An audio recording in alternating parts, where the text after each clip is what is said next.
காவிரி நடுவர் மன்ற தீர்ப்புல பாத்தீங்கன்னா Karnataka has to ensure to give Tamil Nadu 177.25 TMC தண்ணீர்னு அங்க வாக்கியங்கள் வருது. இது 178 டிஎம்சி நமக்கு இறுதி தீர்ப்பின்படி வர வேண்டிய தண்ணி. ஆனா என்ன பாத்தீங்கன்னா நம்ம கடைமடை மாநிலம், கர்நாடக அரசு முதல்மடை மாநிலமாக இருக்கின்றது.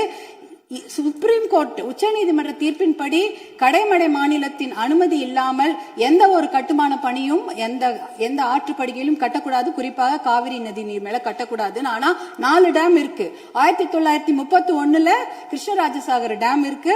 அது ஆங்கிலேயர் காலத்தில் கட்டப்பட்ட டேம். அதற்கப்புறம் 1970களில் 3 டேம் கட்டியிருக்காங்க. ஹாரங்கி, கபினி, ஹேமாவத்தின்னு. இந்த 4 டேமும் சேர்த்து இந்த அணைகள்ல கிட்டத்தட்ட 115 டிஎம்சி தண்ணீர் தேக்கி வைக்க முடியும். மேகதாட்டுல புதுசாக அணை கட்டினாங்கன்னா அதுல 70 டிஎம்சி தண்ணீர் தேக்கி விட முடியும்.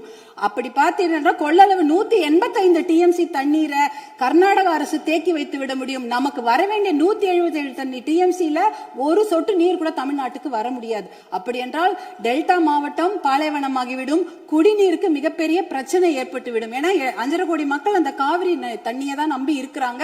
இதனால மிகப்பெரிய பிரச்சனை ஏற்பட்டுவிடும்.